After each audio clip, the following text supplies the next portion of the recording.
호세아 2장 2절 다 같이 한 목소리로 읽고 아멘 하기 원합니다. 시작. 너희 어머니와 논쟁하고 논쟁하라. 그는 내 아내가 아니요 나는 그의 남편이 아니라. 그가 그의 얼굴에서 음란을 제하게 하고 그 유방 사이에서 음행을 제하게 하라. 아멘. 아멘. 이 시간 우리 오늘 먼저 함께 기도하고 시작하기 원합니다. 각자 통성으로 기도하기 원하는데요. 여러분, 주님께 간구합시다. 우리에게 지혜와 계시의 영을 주십시오 라고 기도하시고요. 나의 마음의 눈을 밝혀주셔서 나에게 부드러운 마음을 주셔서 진리의 말씀 앞에 주님의 뜻대로 나를 빚어주십시오 라고 여러분 간절히 기도하기 원합니다. 성령께서 이 일을 하십니다. 말씀 가운데 성령이여 임하셔서 역사하십시오. 예수님의 보혈의 능력으로 역사하십시오. 내가 갈급합니다. 주님을 원합니다. 주님을 더 사랑하기 원합니다. 이런 마음 가지고 우리 한번 간절히 기도하기 원해요. 여러분, 정말 이 말씀 시간을 우리가 승리하고 하나님의 말씀 역사하는 시간이 될 수 있도록 우리가 주님께 간구하며 우리의 마음을 드리기 원합니다. 우리 주여 세 번 부르고 한번 통성으로 기도합니다. 주여! 존귀하신 주님, 우리가 주님 앞에 나왔습니다. 우리의 마음에 주의 성령의 역사로 우리의 심령이 부드러워지게 하시고 영적인 눈이 뜨이게 하시고 영적인 귀가 열리게 하여 주십시오. 그래야 하나님 말씀이 우리에게 들려지고 이해되고 그 말씀이 아멘으로 우리의 삶 가운데 역사하는 말씀 되게 하여 주옵소서. 예수님의 이름으로 기도드립니다. 아멘. 옆에 있는 분들과 인사합시다. 사랑합니다. 여러분, 우리 눈에 보이는 모든 것들은 그 이면에 영적인 실체가 있습니다. 여러분, 한 나라의 흥망성쇠는 왜 나라가 잘 되고 왜 나라가 부강하게 되며 왜 때론 나라가 망하는지 살펴보면 거기에는 여러 가지 요인이 있겠죠. 좋은 지도자가 세워지면 나라가 잘 되기도 하고 때로는 여러 가지 이유가 있습니다. 그런데 그 근본으로 들어가 보면 거기에는 결국 영적인 이유가 있어요. 역사의 주관자이신 하나님께서 세계를 경영하십니다. 하나님이 역사의 주관자예요. 하나님이 세계 역사를 지금 경영하신다고요. 그러한 관점에서 보면 한 나라가 잘 되고 한 나라가 쇠하는 것도 다 영적인 이유가 있고 하나님의 섭리가 있다는 것이죠. 특별히 성경에 기록된 이스라엘 역사와 아울러 당시의 세계 역사를 바라보면 우리가 더 그것을 잘 이해할 수 있어요. 하나님의 백성인 이스라엘이 하나님 앞에서 겸비하고 정말 하나님의 얼굴을 구하고 하나님 보시기에 정직하게 행하며 공의를 행하며 잘 살잖아요. 그러면 이상하게 그때에는 그 주변에 있는 강대국들이 힘을 잃어갑니다. 막 내분이 일어나고 서로 전쟁이 일어나서 그냥 힘이 약해져요. 그러면서 이스라엘의 좋은 지도자가 쓰게 되고 나라가 부강해집니다. 반대로 하나님의 백성인 이 이스라엘이 정신을 못 차리고 죄를 짓고 하나님을 떠나면요, 그때 하나님께서 주변에 있는 나라들을 강하게 하세요. 강성 제국들이 막 일어나는 겁니다. 하나님 나라의 그 시각으로 세계 역사를 봐야 되는 거예요. 그래서 이스라엘 역사 가운데 함께 있던 아수르 제국, 바벨론 제국, 페르시아, 로마 이런 제국들이 강하게 일어나는 것은요, 그들이 잘해서 일어나는 게 아닙니다. 하나님께서 하나님 백성을 다루실 필요가 있어요. 연단이 필요합니다. 그러면 그런 나라들에게 힘을 줘서 하나님 백성을 다루시게 하는 거예요. 연단을. 그것을 모르는 이방 백성들은 자신들이 잘해서 잘 되는지 알죠. 그래서 하나님께서 사용하신 이후에 그들의 촛대를 또 옮기시는 겁니다. 다 사용하시고 나면. 오늘날도 마찬가지입니다. 여러분, 어느 한 나라가 부강해지고 경제적으로 부유해지면 거기에는 하나님의 뜻이 있는 거예요. 하나님께서 어떤 나라에게 부와 권세를 주실 때에는 선교적인 사명도 함께 주십니다. 그래서 지난 기독교 역사를 살펴보잖아요. 언제나 복음은 강대국을 통해서 전해졌어요. 초대교회를 예를 들어볼까요? 초대교회 때 이스라엘 예루살렘부터 시작된 이 복음의 역사가 정말로 급속도로 로마 그 모든 그 식민지 가운데 전파되는데, 로마가 당시에 문화와 언어를 통일했죠. 그리고 로마가 길을 다 닦아놨습니다.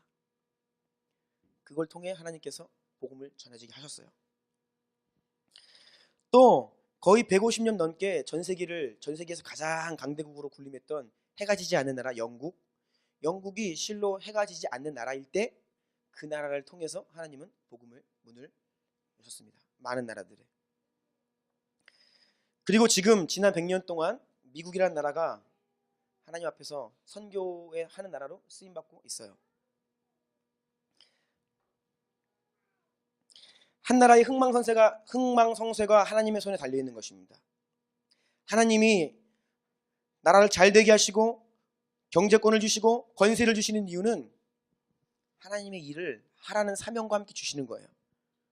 그런데 그 나라가 하나님의 사명을 망각하고 자신의 책임을 다하지 못하면 하나님은 촛대를 옮기시는 겁니다. 네. 그래서 계속해서 국군이 또 기울면 다른 나라에게도 촛대가 넘어가요. 하나님은 하나님 나라를 위해서, 사명을 위해서 복을 주시는 겁니다. 이러한 관점에서 보면 여러분, 한 나라가 망하는 건 대통령 때문이 아니에요. 그 나라가 죄가 많아서도 아닙니다. 그 나라 가운데 있는 하나님의 백성들이, 그 나라 가운데 있는 교회가 사명을 다하고 그 역할을 잘 감당하느냐, 여기에 나라의 운명이 달려있는 거예요. 교회가 타락하면 하나님은 무능한 지도자를 세우십니다. 교회가 하나님의 곁을 떠나면 그 나라는 분열이 됩니다. 교회가 사명을 망각하고 자아도취하면 하나님이 선교하라고 사명 감당하라고 복 주셨는데 그것을 모르고 자아도취하면 하나님은 그 국가 촛대를 다른 나라로 옮기시는 거예요. 여러분, 이러한 이해를 가지고 오늘날 살아가야 됩니다. 우리나라를 바라볼 때에도 이러한 이해를 가지고 나아가셔야 되고요. 또 오늘 말씀도 이러한 이해를 가지고 함께 나누기를 원합니다. 오늘 읽은 호세아, 북이스라엘의 역사를 보면요, 여로보암이라는 왕이 2명 등장합니다. 똑같은 왕이 2명을 등장해요. 원래 이스라엘이 통일 왕국이었죠. 첫 번째 왕이 누구죠? 첫 번째 왕? 왜 이러세요? 사울 왕이잖아요. 이스라엘 통일 왕국의 첫 번째 왕은 사울 왕입니다. 사사 시대를 거쳐서 이 사무엘 선지자를 통해 사울 왕을 처음 세우시잖아요. 이게 통일 왕국의 1대 왕이에요. 두 번째 왕 누구죠? 사울 다음? 네, 사울이 그토록 질투했던 다윗.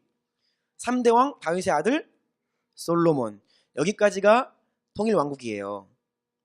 이제 솔로몬의 아들 때부터 남과 북으로 갈라집니다. 남유다 왕국과 북이스라엘 왕국으로 갈라져요.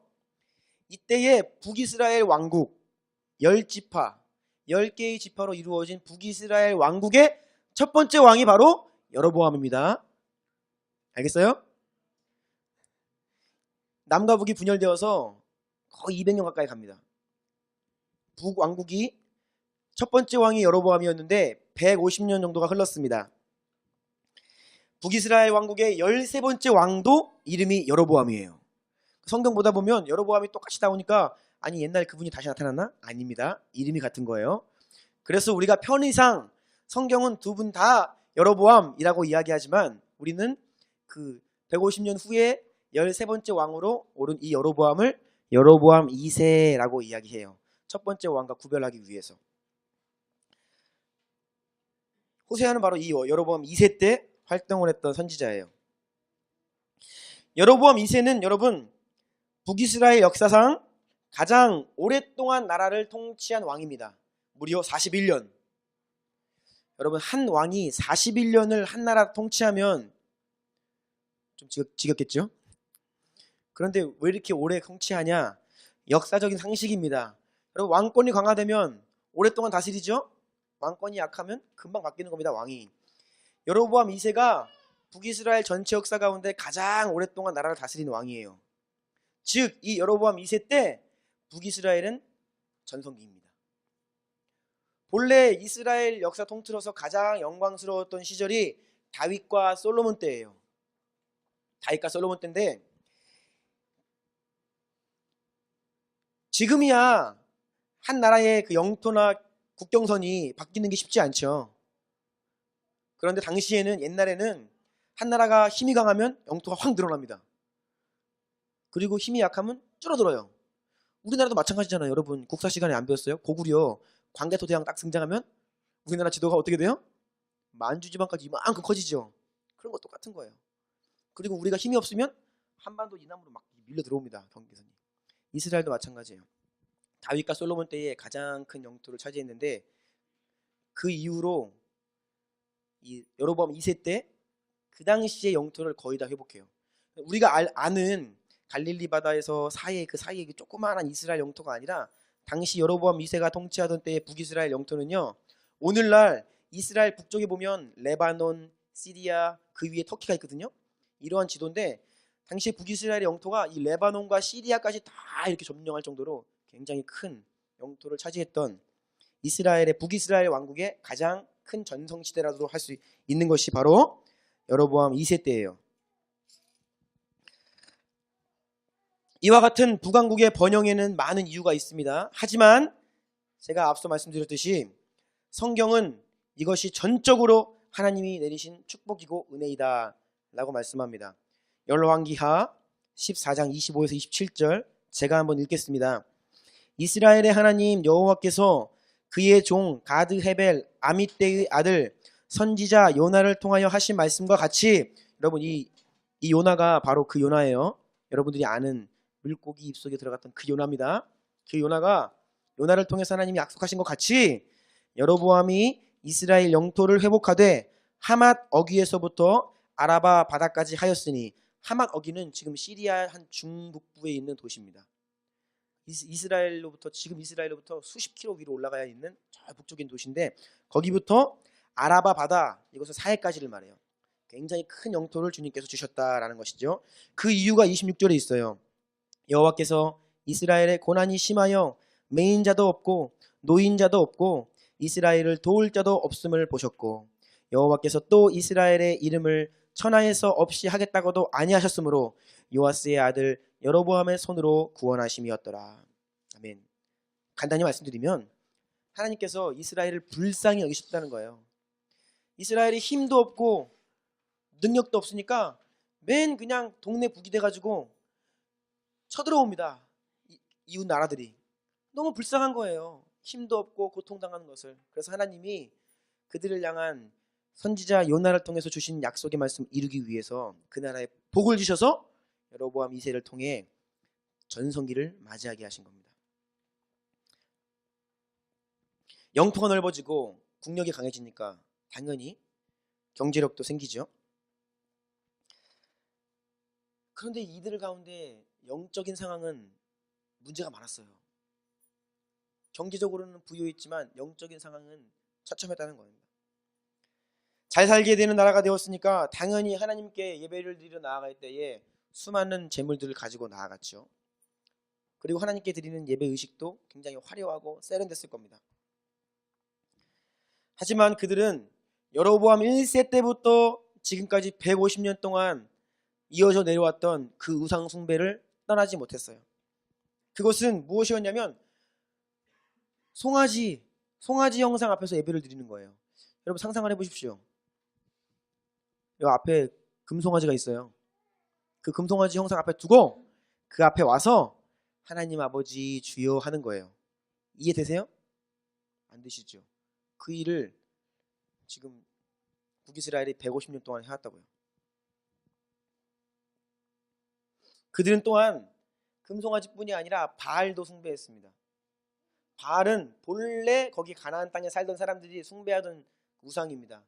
그 바알은 어떤 우상이었냐면 농사를 잘 되게 하고 자녀를 많이 낳게 해주고, 당시에도 자녀가 많으면 재산입니다. 그리고 비를 내리게 해주고 풍족한 소출을 허락해주는 이러한 신이 바로 바알 신이었어요. 오늘날로 얘기하면 한마디로 성공과 돈의 신입니다. 북이스라엘은 여전히 여호와의 이름을 부르며 예배드렸지만 그들은 금송아지를 동시에 숭배했고 바알도 숭배했다는 것이죠. 특별히 이 바알 숭배는요, 어떠한 강력한 힘이 있었냐면 바알께 제사를 드릴 때에는 그들이 어떻게 해야 되냐면 많은 제사를 가지고 나아갔지만 신전에서 있던 신전 매춘녀들, 신전에 있던 창기들을 말합니다. 그들과 이 제물을 드리는 사람이 함께 성행위를 했어야 돼요. 그러니까 이런 성적인 것으로 사람들을 유혹하고 또 그들의 어떤 돈과 성공을 장담해주는 어떤 이런 종교였어요. 그래서 성적인 타락도 극심했고 이들은 자신들의 성공과 농사와 자녀와 이런 것들을 위해서 여전히 바알과 금송아지를 숭배하고 있었다고 하는 것이죠. 정리를 해보겠습니다. 호세아 선지자가 활동했던 이 당시 북이스라엘 가장 강력한 나라가 되었을 때입니다. 경제적으로 부유했습니다. 여전히 하나님의 이름을 부르며 예배하던 그들이었어요. 하지만 동시에 돈을 좋아했고 성공을 원했고 성적인 쾌락을 추구하는 그런 죄들에서 떠나지 못한 채 하나님을 섬겼다라는 사실이죠. 결국 호세아 선지자 이후로 여로보암 2세가 죽자 이때부터 북이스라엘은 급격히 나라가 쇠퇴하게 됩니다. 그래서 이 부강한 나라가 여로보암 2세가 죽고 불과 30년 만에 망합니다. 30년 만에 망하는데 어떻게 망하냐? 30년 동안 왕이 6번 바뀌어요. 그리고 그 6번 바뀌는 중에 5명의 왕이 죽임을 당해가지고 바뀌는 거예요. 그러니까 누가 왕에 쓰면 마음에 안 드니까 누가 와서 죽여요. 그 다음에 자기가 왕이 돼요. 이러한 콩가루 나라가 돼요. 30년 동안 급격히 쇠퇴하고 결국은 기원전 722년에 아수르 제국을 통해서 망합니다. 그 이후로 지금까지 역사에서 사라집니다. 열지파가 사라져버려요. 이때부터 이스라엘의 열지파가 망하게 되고 역사 가운데서 사라져버리게 됩니다. 하나님의 은혜를 몰라요. 지금 호세아 선지자가 말씀을 받고 선지자 역할을 할 때에는 잘 되는 때예요. 하나님의 은혜를 받아가지고 영토가 넓어졌고 여로보암 2세 최고의 왕이 지금 다스립니다. 왕권이 든든해요. 두려운 나라가 없습니다. 이것이 하나님의 은혜라고 하는데 사람들이 하나님의 은혜인 걸 모르는 거예요. 그래서 호세아 선지자가 이 하나님의 마음을 받고 전하는데, 여러분 은혜를 모르고 계속해서 죄악 가운데 멸망의 길로 향하고 있는 당신의 백성들을 바라보시는 하나님의 마음, 그 심정이 어떠했을까요? 하나님은 자신의 마음을 호세아 선지자에게 알려주기로 작정을 하시는 거예요. 이 마음을 누가 알까? 아무도 몰라요. 그래서 하나님의 그 탄식과 그 아픔과 그 애통을 호세아 선지자에게 알려주기로 작정을 하십니다. 어떻게 하시냐? 1장 2절 기록되어 있죠. 호세아 1장 2절 같이 읽습니다. 유인물에 있습니다. 설교 안에 있어요. 시작.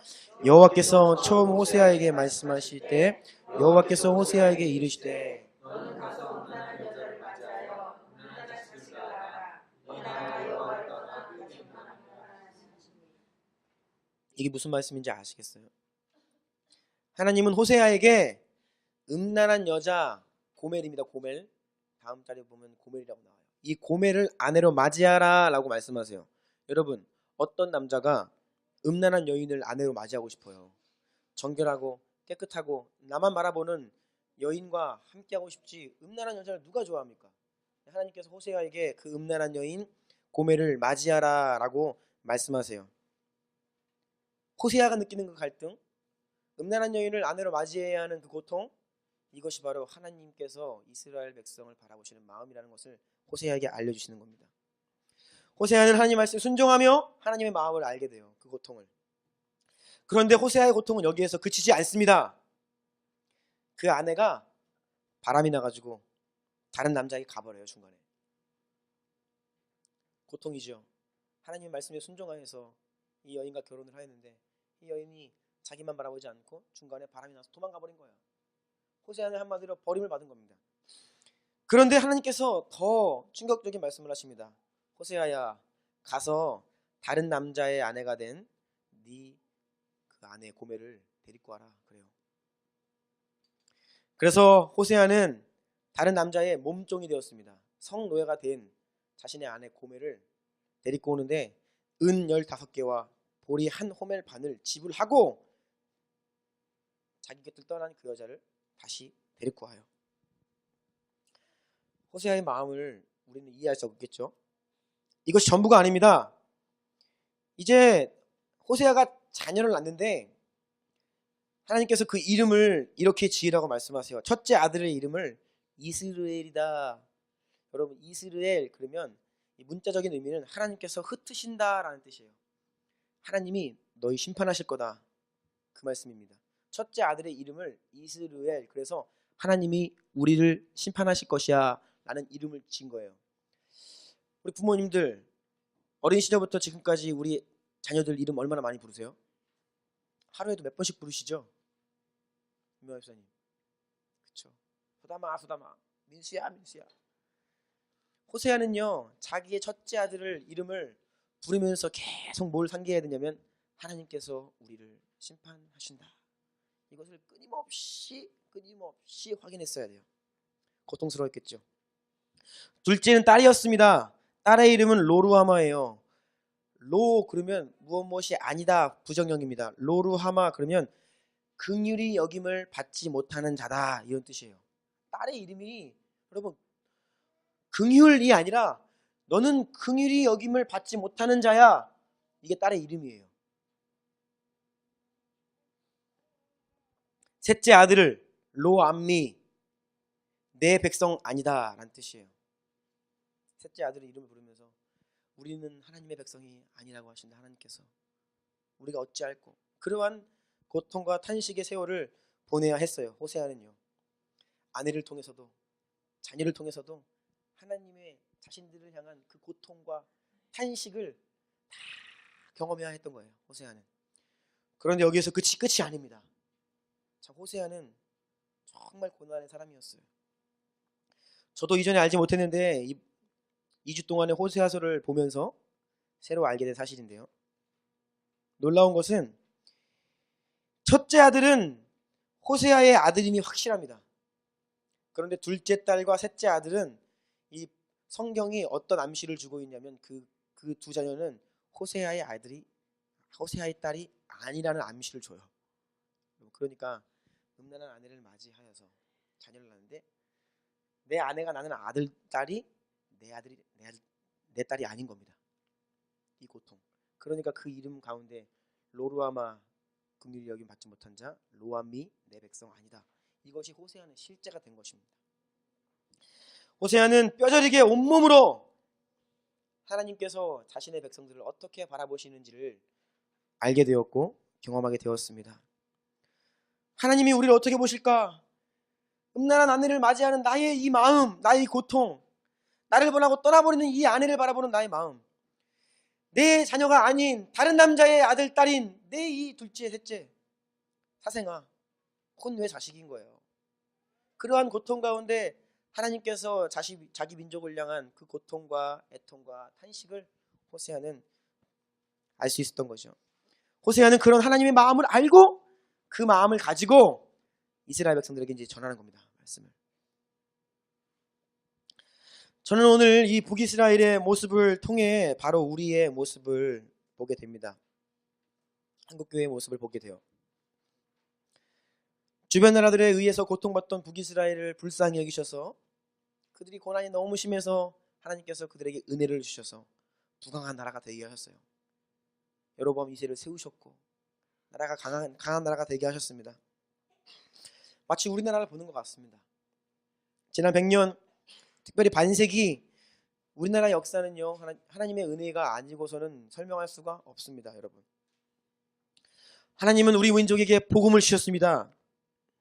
그 복음으로 일제치하와 6.25 이 고난을 가운데에서도 하나님을 향한 소망을 잃지 않게 하셨어요.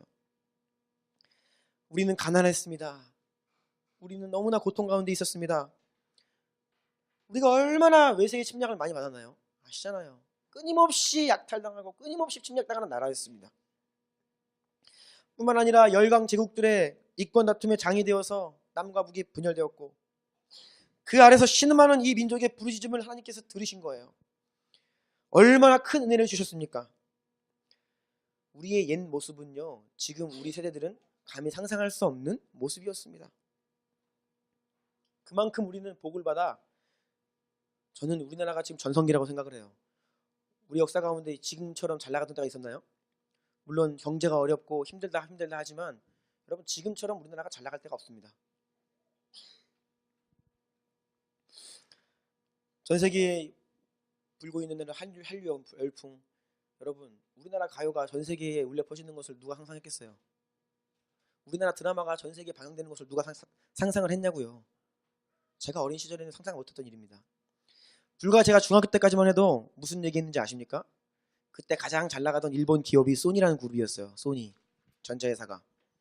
그 소니라는 기업 하나면 우리나라 기업 다 살 수 있다, 이런 얘기 많이 했습니다. 우리나라에 있는 모든 10층 이상 되는 건물들 그 회사 하나면 다 살 수 있다, 그러던 게 불과 제가 중고등학교 시절이었어요. 그런데 오늘날 우리나라 기업들이 글로벌 기업이 되고, 여러분 상상할 수 없는 현재 은혜를 누리고 있다는 것입니다. 원조를 받던 나라가 원조를 주는 나라가 된 것이 우리나라가 유일해요. 50년 전에 원조 받던 나라는 지금도 원조를 받고 있습니다, 원래. 근데 우리나라는요, 이제는 주는 나라가 되었다고요. 복음을 처음 받은 나라가 100년 만에 세계 제2위 선교 대국이 된 나라가 기독교 역사상 우리나라가 유일하다고요. 제가 중국의 선교 역사, 태국의 선교 역사, 몽골의 선교 역사 조금 보았는데요. 여러분 지금도 중국은 선교사를 필요로 합니다. 태국도 마찬가지고 몽골도 마찬가지죠. 이런 나라들이 우리나라보다 100년 일찍 복음을 받은 나라들이에요. 초창기 중국이나 몽골, 태국에서 사역하시던 그 미국 선교사님들의 증언에 따르면 그들이 평생 30년, 40년을 생명을 바쳐 섬겼음에도 그들이 눈을 감을 때에 자신 곁에 있던 믿는 자 숫자 1명, 2명, 3명 이렇게 하고 다 돌아가셨습니다. 선교가 여러분 문이 열려도요 돌파가 안 일어납니다, 원래. 그런데 우리나라는요, 선교사님들이 들어오기 시작하자마자 10년, 20년 내에 나라가 부흥하고 30년 만에 우리나라가 독립을 했어요. 총회가 생겼습니다, 우리나라 안에. 기독교 연맹이 생기고. 그리고 한국인 목사들이 생겨가지고 선교사들이 다 떠났어요, 우리나라를. 이제는 저들이 홀로 할 수 있다. 이런 나라가 기독교 역사 일에 없습니다. 여러분 한강의 기적, 주님을 모르는 사람들은 한강의 기적이라고 이야기하죠. 우리는요 그것이 하나님의 역사인 것을, 하나님의 기적인 것을, 복음의 기적인 것을 여러분 아셔야 합니다. 우리는 북이스라엘처럼 하나님의 은혜를 입은 민족입니다. 그래서 이 나라가 또 우리 교회가 하나님의 은혜로 많은 것을 가지게 되었어요. 이제 우리 사회에서 교회는 기득권이라고 사람들이 생각을 합니다. 기득권이 무엇이냐? 많은 것을 가진 거죠. 더 이상 교회는 소수가 아닙니다. 더 이상 교회는 가난하지 않아요. 오히려 교회는 부유하고 좋은 건물을 가지게 되었고 좋은 시설을 가지게 되었고 세련된 예배와 많은 재물과 넉넉한 재정과 프로그램들을 가지게 되었습니다. 이것이 오늘날 우리나라 대한민국 교회에 받은 축복이에요. 하지만 여러분 우리는 이스라엘처럼 번영 가운데 있지만 영적으로는 타락하였습니다. 우리 안에도 금송아지가 있어요. 아까 금송아지 앞에서 하나님의 이름을 부르는 거 다 이해 안 된다고 말씀하셨죠. 그렇죠. 이해 안 되는 일을 우리가 하고 있어요. 그 금송아지는 자기 만족과 물질 만능주의거든요.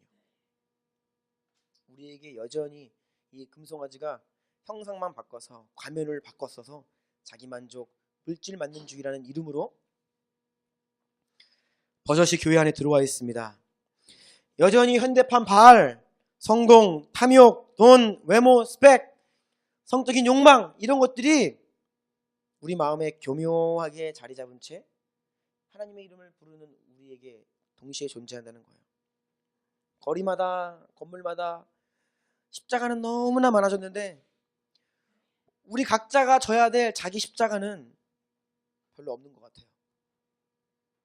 호세아 2장 2절입니다. 다음 페이지 넘어갔어요 이미. 호세아 2장 2절 다 같이 읽겠는데 저기 난방 좀 내려주시거나 꺼주시겠어요? 호세아 2장 2절 있습니다. 시작. 너희 어머니와 논쟁하고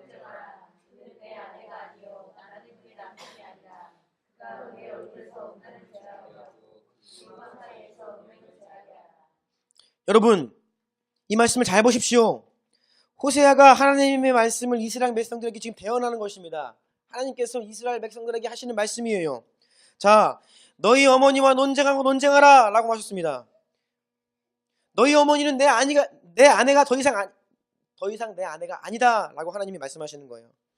너희는 너희 어머니에게서 음란과 음행을 제거해라. 여러분, 여기에서 너희가 누굽니까? 지금 이 하나님의 말을 듣고 있는 사람들이 누구예요? 네? 이스라엘 백성들입니다.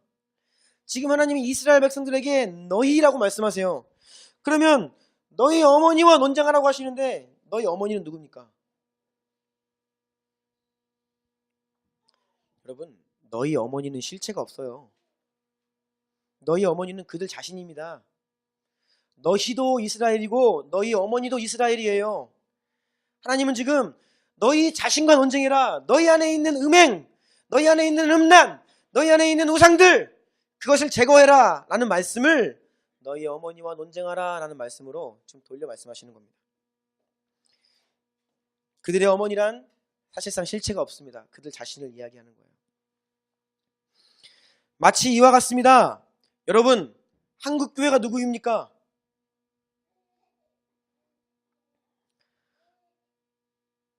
지금 모든 사람들이 한국교회는 개혁되어야 한다, 한국교회는 회개해야 한다 라고 말하는데 도대체 그 한국교회는 누구냔 말이에요.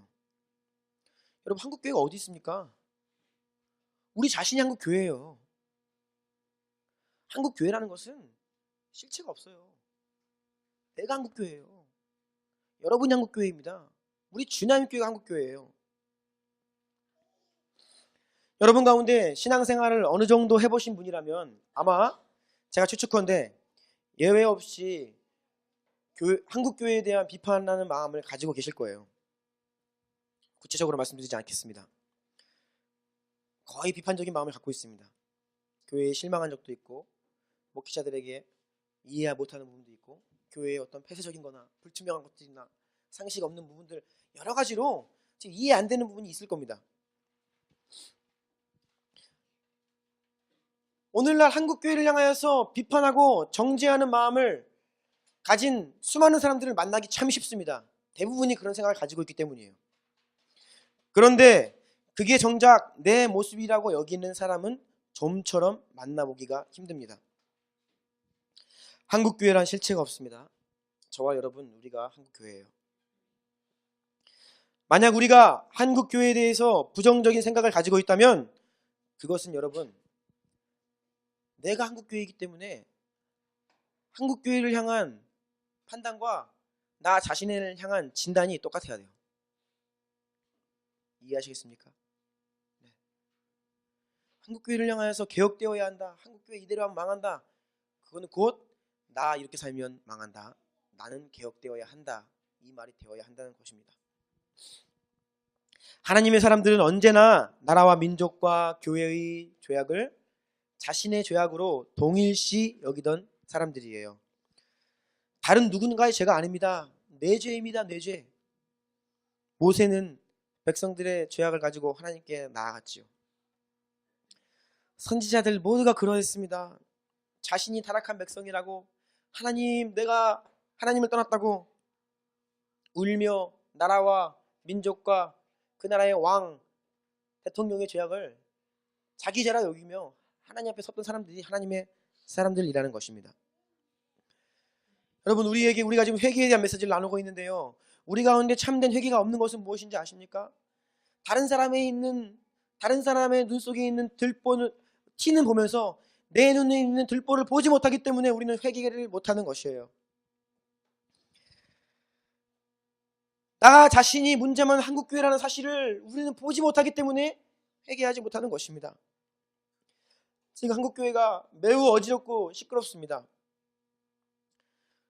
이러할 때 저 사람은, 저 교회는 나쁘다라고 비판하면서 나 자신은 의로운 척 하는 것, 여러분, 그것이야말로 내가 타락한 사람이라고 지금 이야기하고 있는 증거입니다.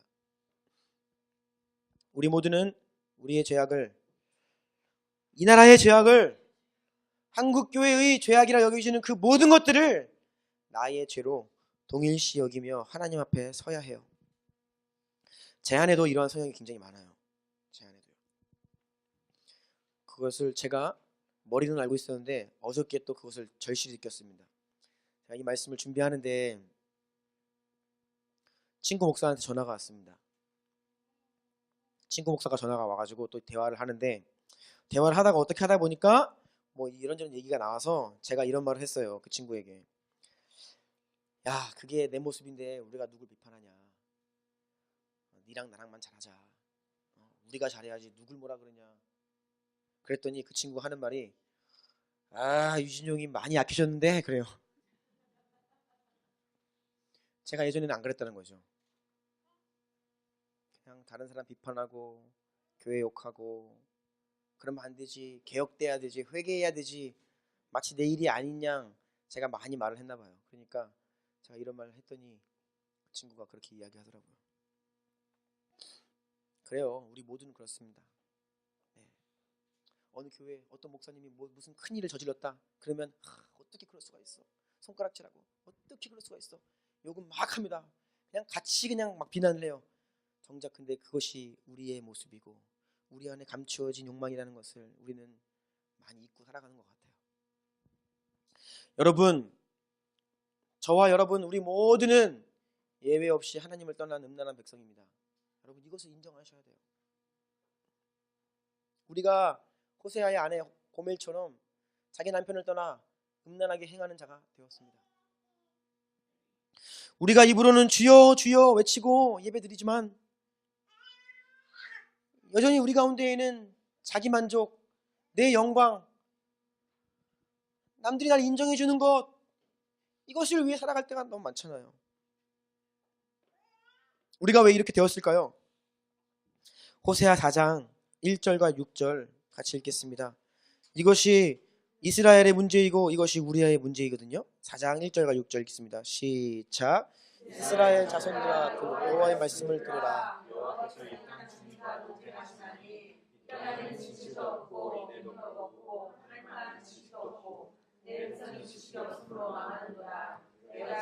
버렸으니 나도 너를 버려 내 제사장이 되지 못하게 할 것이요, 내가 내 하나님의 율법을 잊었으니 내 자녀들을 잊어버리리라.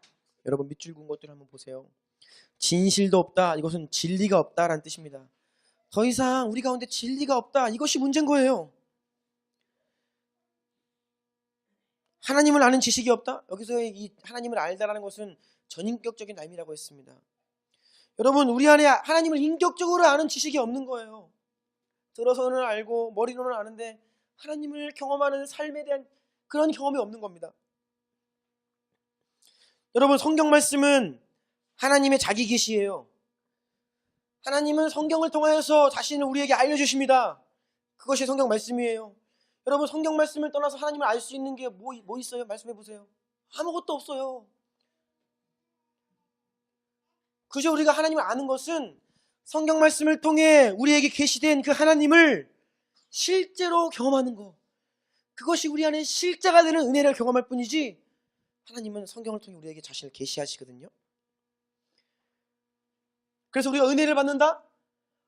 이것은요 말씀의 은혜인 거예요. 하나님의 기록된 이 하나님이 사랑이시라는 것이 나에게 이렇게 깨달아지는구나, 이게 은혜라고요. 말씀이 거울이 되어 나의 죄를 비추며 죄를 향한 하나님의 진노를 알게 되는 것, 이것이 은혜라고요. 약속의 말씀을 붙들고 내가 이 말씀을 의지하며 기도했더니 이것이 그대로 응답되었구나, 이것이 진짜구나, 이것이 바로 은혜라고요. 뭡니까? 하나님의 말씀이 우리 가운데 실제가 되고 경험되어지는 거예요. 이것이 은혜입니다. 이것이 하나님을 아는 거예요. 따라서 여러분, 우리는 성경을 가까이 하면 하나님을 알게 됩니다. 반대로 이 말씀을 멀리하고 하나님의 말씀을 떠나면 하나님을 떠나는 것이에요. 이스라엘 백성들은 진리를 떠났습니다. 하나님의 율법을 떠났어요. 오늘날 우리의 문제는요 다른 것이 아닙니다. 근본 문제는 하나님의 말씀을 떠난 것입니다. 우리가 말씀을 가까이 하지 않는 것입니다. 이것이 문제입니다. 저는 오늘날 하나님을 사랑한다고 하면서 하나님 말씀 사랑하지 않는 이상한 사람들을 많이 봅니다. 여러분, 하나님 사랑하면서 하나님 말씀 사랑하지 않는 거? 그거 이상한 거예요. 말이 안 되는 것입니다. 우리가 하나님을 알 수 있는 유일한 길이 진리의 말씀, 하나님의 자기 계시인 성경 말씀을 통해서 유일한 통로이기 때문입니다. 하나님 사랑의 첫째 증거는 말씀 사랑입니다. 여러분이 하나님 말씀을 사랑하지 않으십니까? 하나님을 사랑하지 않는 것입니다. 속지 마십시오. 성경은 예수 그리스도가 육신이 되신 말씀이라고 하시며 이 말씀과 동일시 여겨요. 예수님을. 성령 체험의 가장 강력한 증거, 결과가 하나님의 말씀을 사랑하는 것입니다. 저는 누군가가 은혜를 받았습니다. 하나님을 경험했어요. 제가 신령한 체험을 했습니다. 그것이 진짜 하나님께로부터 온 체험인지 분별할 수 있는 첫 번째 근거는 그가 그 체험으로 말미암아 하나님의 말씀을 가까이 하게 되고 하나님의 말씀을 사랑하게 되었는가? 여러분, 이거 없으면 거짓 체험입니다. 귀신도 우리에게 체험을 줄 수 있습니다. 신령한 체험을 많이 줄 수 있어요. 하나님 말씀을 사랑하는 것으로 나가지 않는 것은 여러분 거짓 체험이에요. 거짓 체험. 성령 충만은 곧 말씀 충만입니다. 따라해 보십시오. 성령 충만은 말씀 충만이다. 하나님 사랑은 말씀 사랑이다. 이것이 진리요, 진리. 한국교회 초창기 선교사님들의 증언을 보면요, 정말 기가 막힌 말도 안 되는 증언들이 있어요. 당시에 우리나라에 부흥이 일어났습니다. 그래서 막 보따리 메고 성경 말씀 전하는 복음 전도자들이 많이 있었어요. 그래서 강원도 산골짜기 다니면서 성경 주면서 예수님 믿으라고 증거하는 사람들이 있었습니다. 그래서 수많은 사람들이 예수님을 믿어요. 그런데 예수님은 알게 되었고 성경은 내 안에 들려지게 되었는데 뭐 교회가 없는 겁니다. 세례 받고 싶은데 세례 줄 사람이 없는 거예요. 그냥 나에게 복음 전해준 사람은 복음 전하고 떠났습니다. 없는 거예요. 그래서 한 미국인 선교사님이 우리나라 강원도 지방에 복음 전하러 가신 겁니다. 근데 이미 거기 그 마을에 복음이 전해진 거예요. 선교사님이 오시니까 그 마을 사람들 중에 다수가 세례 받고 싶다고 선교사님께 나오는 겁니다. 세례 받고 싶어요. 그러니까 이제 예수님 믿은 겁니다. 세례 받고 싶은 거예요. 근데 이 선교사님이 처음 보는 사람들 세례 받는다고 그냥 줄 수 있어요? 신앙을 점검해야 되죠. 그러니까 당신이 아는 성경 말씀 한번 말해 보십시오. 그랬더니 놀랍게도 첫 번째 사람이 성경 한 장을 통째로 외우는 겁니다. 줄줄줄. 그래서 선교사님이 본인도 못 외우는 성경이잖아요. 깜짝 놀라가지고 그만 시켰어요. 중단시키고 그 다음 사람에게 그럼 당신은 무슨 성경 말씀 아니까? 그 다음 장을 이어서 외워요. 그래서 그날 세례받겠다고 온 사람들이 줄줄줄 성경 암송을 하는 것을 이 선교사님이 놀라워가지고 이게 도대체 무슨 일인가 선교 보고를 본국에다 하는 그런 기록들이 남아있다니까요. 놀랍지 않으세요? 여러분, 평양대붕운동이요? 우리나라에 왔던 100년 전에 부딪혔던 이 성령운동이요? 말씀운동이었습니다. 말씀을 너무 사랑했어요. 그래서 이 민족의 특징은 무엇이었냐? 둘, 셋만 모이면 성경 공부합니다. 우리나라가 왜 이렇게 기적처럼 교회가 세워지고 부흥하고 하나님의 은혜를 누렸냐? 말씀 사랑이었어요. 말씀 사랑. 평양대붕운동도 사경회 가운데 성령님이 임한 것이잖아요. 당시에 사경회가 열리면 말씀 듣고 싶어서 쌀감 하나님을 짊어지고 며칠 길을 옵니다. 하나님 말씀 듣고 싶어서. 말씀 사랑했습니다. 성경 사랑했어요. 하나님 사랑이 말씀 사랑으로 증명되었습니다.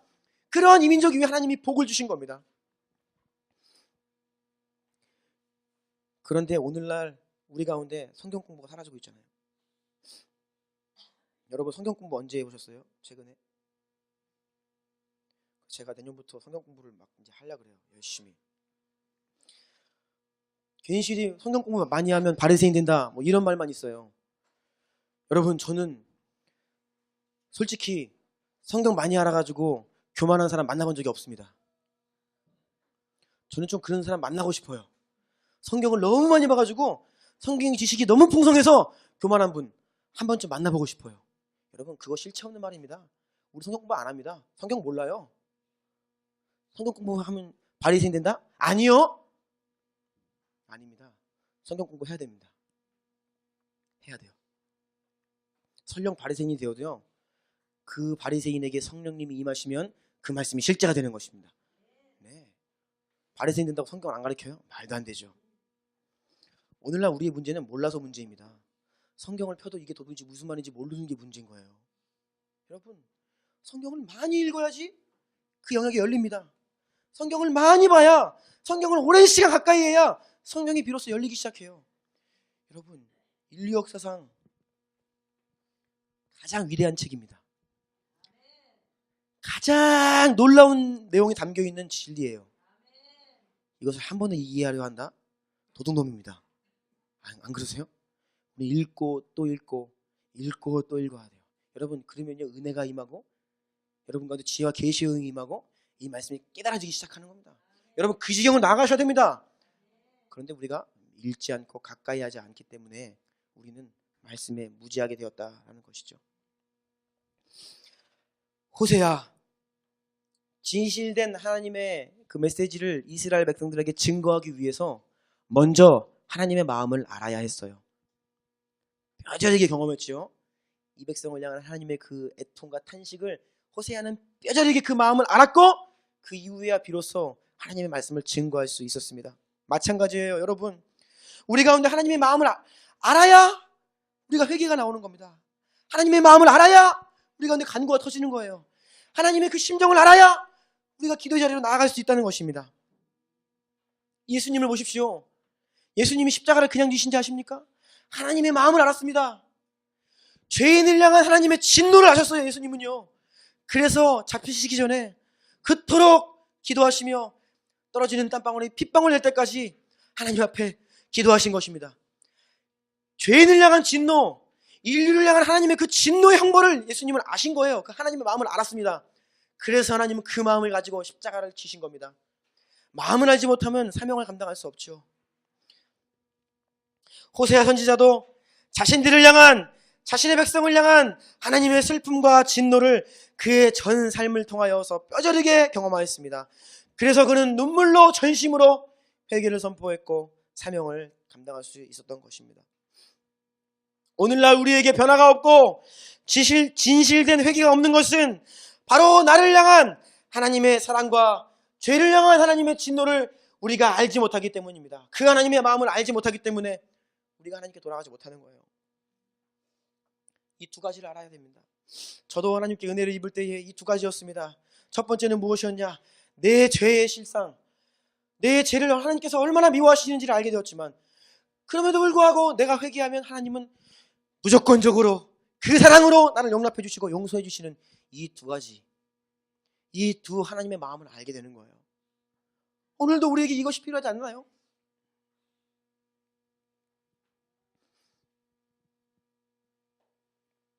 죄를 향한 하나님의 진노를 알아야 됩니다. 이 나라와 이 민족과 한국교회인 우리 자신을 향한 하나님의 애통하는 마음을 우리가 알아야 돼요.